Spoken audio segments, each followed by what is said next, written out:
for this? Are you down for this? If you're in the mood, we can take it to the moon. Just like a movie scene, table for two. No need to be. Perkenalkan, nama saya Anggita Setiawati dengan NIM F551239092. Perkenalkan, nama saya Sri Aswanti dengan NIM F551237075. Perkenalkan, nama saya Isti Zahra dengan NIM F551239090. Di sini kami akan menjelaskan sebuah entity relationship diagram atau IRD yang menggambarkan sistem manajemen data di sebuah klinik atau rumah sakit. Diagram ini melibatkan beberapa entitas seperti dokter, pasien, admin, manajer, serta hubungan antar entitas tersebut. Baik, sebelumnya pertama-tama mari kita membahas entitas dan atribut dari dokter, di mana entitas dokter ini merepresentasikan data seorang dokter dalam sistem, di mana dokter ini memiliki atribut ID dokter, di mana ID dokter ini merupakan primary key, yaitu kunci utama yang digunakan untuk mengidentifikasi setiap dokter secara unik. Selanjutnya ada nama dokter, di mana nama dokter ini nama lengkap dari dokter. Selanjutnya ada alamat, di mana alamat ini merupakan tempat tinggal atau tempat praktik dokter. Selanjutnya ada nomor HP. Nomor HP ini atau nomor telepon dokter yang dapat dihubungi. Selanjutnya ada spesialisasi, mana ini merupakan adalah bidang keahlian atau spesialisasi dari dokter, misalnya spesialis anak, spesialis bedah, dan lainnya. Selanjutnya ada waktu kerja, di mana waktu kerja ini merupakan jadwal kapan dokter tersedia untuk praktik atau pelayanan kesehatan. Yang terakhir atau atribut terakhir adalah tanggal lahir, di mana tanggal lahir ini merupakan tanggal lahir dokter digunakan untuk informasi pribadi. Selanjutnya, saya akan menjelaskan entitas dan atribut pasien, di mana entitas pasien ini merepresentasikan data pasien dalam sistem. Atribut-atribut yang dimilikinya juga hampir sama dengan dokter, tapi ada berbeda. Jadi, ID pasien ini sama merupakan primary key untuk mengidentifikasi pasien secara unik. Selanjutnya ada jenis kelamin, di mana jenis kelamin ini menunjukkan jenis kelamin pasien, laki-laki atau perempuan. Selanjutnya ada nama dokter, di mana nama dokter ini merupakan hubungan antar entitas yang menunjukkan dokter yang menangani pasien tersebut. Selanjutnya ada nomor HP, di mana nomor HP ini nomor HP ini merupakan nomor telepon pasien yang digunakan untuk kontak. Selanjutnya ada alamat, atribut alamat, di mana alamat ini merupakan alamat pasien yang berfungsi untuk identifikasi dari dan juga untuk keperluan medis. Selanjutnya, entitas selanjutnya dan atribut selanjutnya akan dijelaskan oleh teman saya. Di sini saya akan menjelaskan hubungan many to many, mungkin sudah dipaparkan oleh teman saya. Saya akan menjelaskan sedikit. Hubungan many to many itu terjadi ketika banyak entitas dalam satu kelompok dapat berhubungan dengan banyak entitas dalam kelompok lainnya. Nah, pada IRD ini, mungkin teman saya sudah menjelaskan itu tentang pasien ke obat melalui resep. Selanjutnya juga ada dokter ke resep melalui apoteker.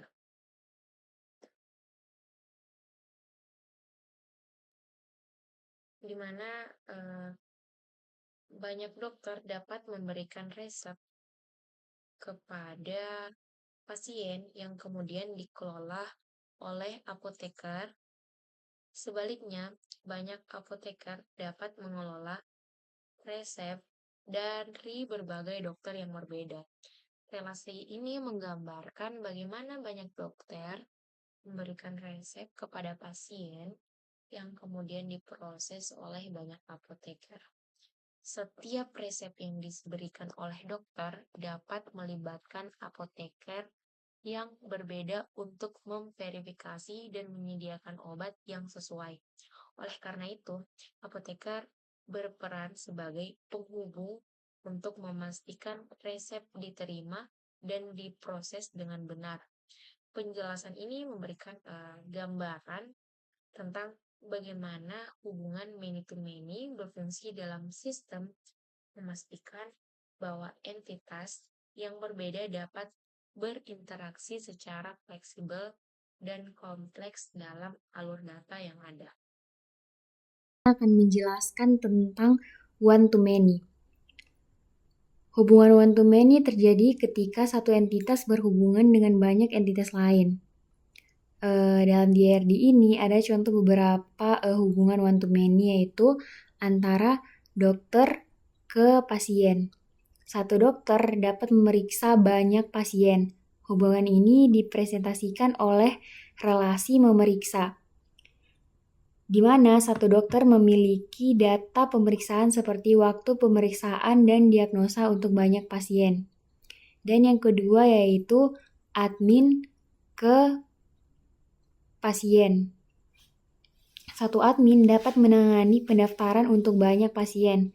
Relasi ini terlihat pada hubungan yaitu mendaftar, di mana admin dapat mencatat nomor antrian dan waktu daftar pasien yang berbeda-beda.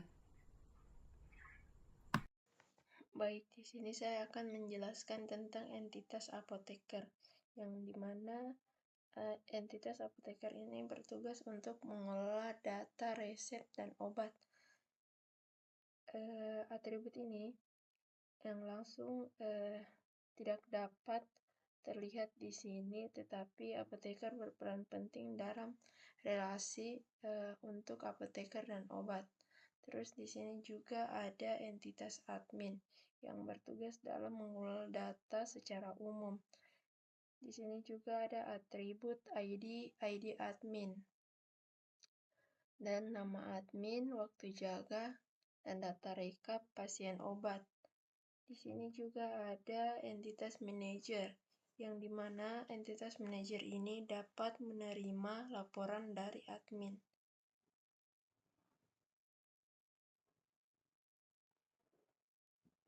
Di sini saya juga akan menjelaskan tentang many to many yang terjadi ketika banyak entitas dalam satu kelompok, yang dimana pasien ke obat melalui resep. Banyak pasien dapat menerima berbagai jenis obat melalui resep yang diberikan dokter.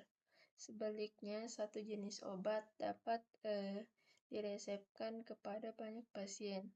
Relasi ini dapat melibatkan entitas resep yang menjadi penghubung antara pasien dan obat.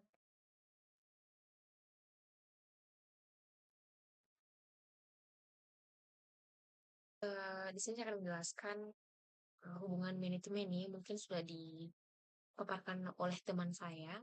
Saya akan menjelaskan sedikit. Hubungan many to many itu terjadi ketika banyak entitas dalam satu kelompok dapat berhubungan dengan banyak entitas dalam kelompok lainnya. Nah, pada IRD ini, mungkin teman saya sudah menjelaskan itu tentang pasien ke obat melalui resep. Selanjutnya juga ada dokter ke resep melalui apoteker.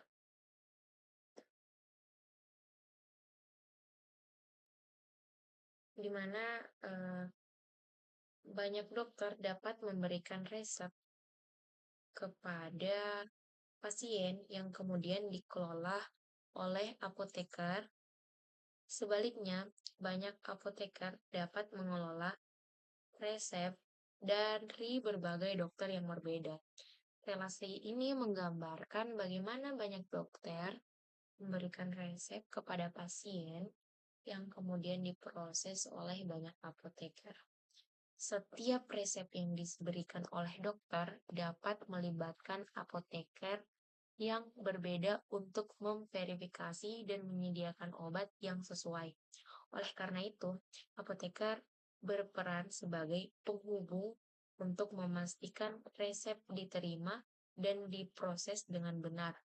Penjelasan ini memberikan gambaran tentang bagaimana hubungan many-to-many berfungsi dalam sistem, memastikan bahwa entitas yang berbeda dapat berinteraksi secara fleksibel dan kompleks dalam alur data yang ada.